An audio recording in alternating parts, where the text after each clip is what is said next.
मदद का हाथ ऐसे वक्त में बढ़ाया गया जब पूरी दुनिया उस वक्त बीमारी को समझने में ही लगी हुई थी। भारत ने भारतीय सेना के 8 मेडिकल अफसर और 7 पैरामेडिकल स्टाफ को कुवैत में कोरोना नियंत्रण के लिए भेजा। अब वहां से मदद कर लौटी उस टीम से हमने बात की और ये जानना चाहा कि कुवैत को हमने कोरोना के खिलाफ लड़ाई में कितना सशक्त किया। जी हमारा जब 15 सदस्यों का दल कुवैत पहुंचा तो हमारा मुख्य उद्देश्य ये था कि हम उनकी कोविड टेस्टिंग के बारे में कैसे उनकी मदद कर सकते हैं वो करें, वो देखें।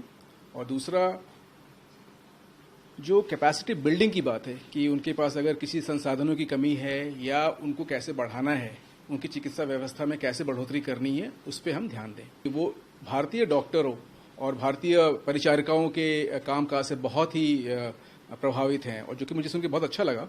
और वहाँ पे पहले से ही काफ़ी लोग काम कर रहे हैं, बट मुझे ऐसा लगा कि और रादर उन्होंने ये बताया कि हमें और डॉक्टर्स चाहिए आपके देश के, क्योंकि वो लोग बहुत अच्छा काम कर रहे हैं। और मुझे जहाँ तक मालूम है कि इस बारे में कागजी कार्रवाई चल रही है दोनों सरकारों के बीच में और जल्द ही इसके बारे में उन्हें कुछ नतीजा मिलेगा। जनरल बिपिन रावत ने प्रधानमंत्री के निर्देशों के बाद टीम गठित करने का काम शुरू किया और फिर ये टीम कुवैत रवाना हुई। भारतीय सेना के डॉक्टरों की टीम को वहां कोविड परीक्षण और इस बीमारी से लड़ाई लड़ने के लिए क्षमता बढ़ाने में सहायता करने का काम सौंपा गया था। इस टीम का हिस्सा रहे कर्नल अनुराग ने हमें बताया कि कैसे उन्होंने भारत के मित्र देश की मदद की।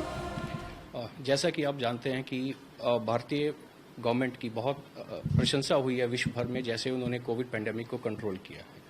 और हमारी गवर्नमेंट हमेशा तैयार रहती है कि अगर कोई फ्रेंडली नेशन मदद चाहता है तो उसको जल्दी से जल्द मदद पहुंचाई जाए।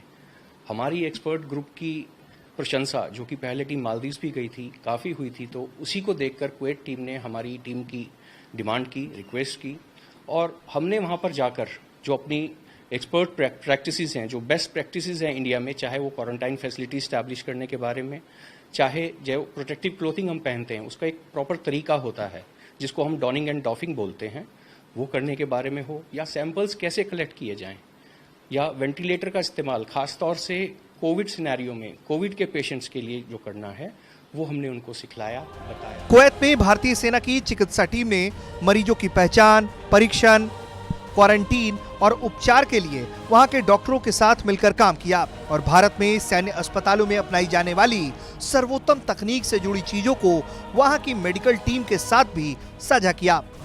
वहाँ हम गए थे कोविड से संबंधित जो इंटेंसिव केयर में पेशेंट की देखभाल कैसे करनी है, मैनेजमेंट के क्या हमारा एक्सपीरियंस और हमारा अंडरस्टैंडिंग क्या है, और mainly critical care ultrasound and critical care echocardiography in relation to COVID, ये इसके बारे में हमने लेक्चर्स भी लिए हैं, वर्कशॉप्स भी कराए हैं, जिसकी काफ़ी सराहना हुई। और हमें जो फीडबैक मिला उसे ये मिला कि वो इसको काफ़ी उन्होंने इसको लाइक किया है।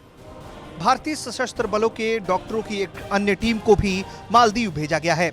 इस टीम के साथ टेस्ट किट और पीसीआर किट भी भेजी गई है। कुवैत में डॉक्टरों के साथ चिकित्सा की सर्वोत्तम तकनीक को साझा करने के अलावा भारतीय डॉक्टरों की टीम ने कुवैत में रह रहे भारत के लोगों के साथ भी कुछ वक्त बिताया और उनके साथ भी कोरोना को लेकर उठाए जाने वाले सुरक्षा कदमों की जानकारी साझा की।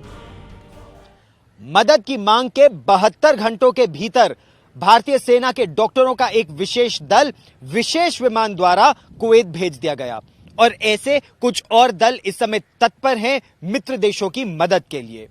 इससे एक संकेत तो साफ है, पड़ोसी देश चाहे आतंक फैलाए या बीमारी, भारत विश्व का औषधालय भी है और भारत करता है जीवन की रक्षा। कैमरामैन कृपाल सिंह के साथ गौरव सावंत, दिल्ली।